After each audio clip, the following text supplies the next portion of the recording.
So that was Tenor Madness with Sonny Rollins and John Coltrane. And I don't know if we need to say this or not, but the first solo was John Coltrane. The second solo was Sonny. And then we had a couple of solos by the bass and, the piano, Red Garland. Yeah, I mean, it's Miles's band. It's Philly Joe, it's Paul Chambers, and it's Red Garland. And it's a Sonny Rollins session, and they saw Train sleeping in the car outside. How about that? Right. I gotta say, it sounds already like Sonny's being influenced by Train. You know, part of the reason why Sonny disappeared onto the bridge for a couple of years to reassess himself was the shadow of Train. Well, I think there's a couple of interesting things about that. I mean, one is you hear the immediate contrast in Sonny's first solo, but when they start trading Yeah, at the end, it sounds like you're saying that Sonny's kind of going up to meet Coltrane's kind of yeah, thing, and in a kind of conscious way. yeah. No, I mean, Sonny's the greatest, you know, and Sonny was also best friends with Train, and they're open-minded towards one another. But you know, there's a competition thing too. That's part of this, like a sparring partner thing, more than like a wicked competition thing. You know, it's a positive thing. Yeah, yeah, and I thought about that like it's Sonny's date, and he brings in the young Turk, the young gun, into his session.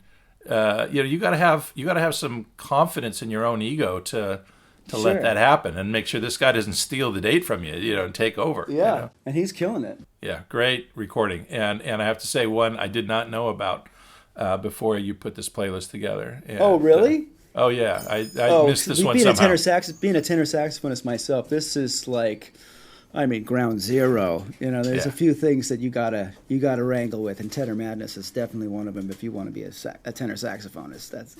yeah. So that's great playing by everybody involved. Yeah, and wonderful to hear that contrast between the two giants of that time playing together and killing it.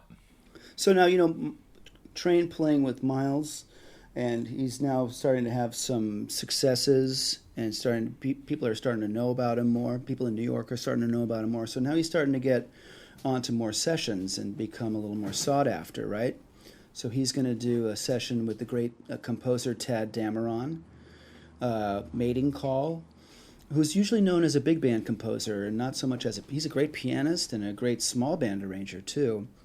And Miles really looked up to Tadd Dameron. He's sort of one of the undersung architects of bebop music. I know Max Roach was always performing deeper compositions from Tadd Dameron. Tadd Dameron is sort of looms large.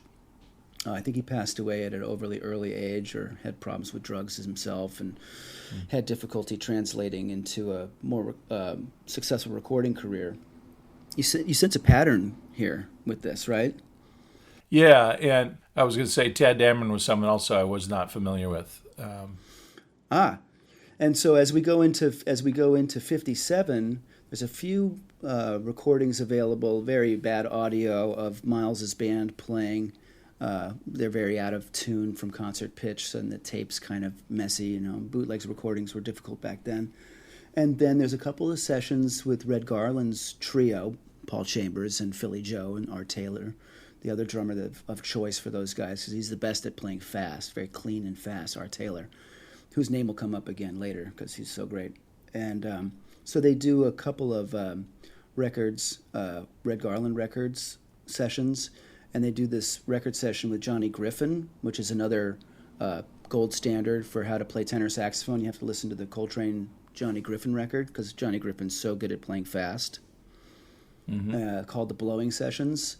So if people wanted to check out like All the Things You Are, Ball Bearing, Smokestack, and The Way You Look Tonight with Johnny Griffin, that stuff shreds.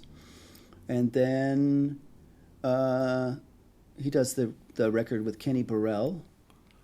Yeah, And now Tommy. Kenny Burrell was a guitar player.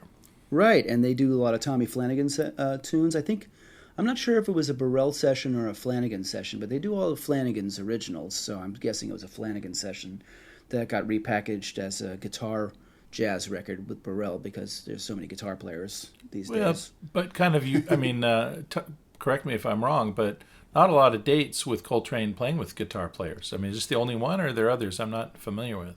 Not many. I think there's two with Kenny Burrell, and that's it. Yeah, interesting. And then they do a session with Mal Waldron, and that got released on Mal 2. A little over-arranged for my taste, not always great. Jackie McLean's on Mal that. Waldron was a pianist, correct? Not Mal Waldron, Sonny Clark, I'm sorry. Oh, no, this is Mal Waldron. No, Mal 2. Yeah, this is Mal Waldron. Mal Waldron's great. He's got a kind of a droning piano style, but this record doesn't show that. It's later Mal Waldron that shows that. Really beautiful kind of droning style on the piano. But this record is kind of like an homage to the big band era, so they're still kind of playing within that big band chordal kind of sound. It's not always my favorite.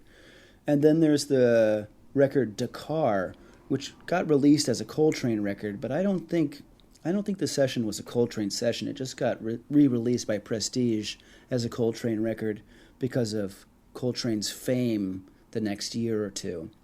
Right. I think it was the baritone player's session, and it got repackaged as Dakar. None of the songs on the record are Coltrane originals. They're all other people's originals. And the famous story... Oh, yeah, you want to listen to Mating Call, right? Let's listen to Soultrane. Yeah, let's listen to Soultrane on the Mating Call. This is Tadd Dameron with John Coltrane. Yeah, man.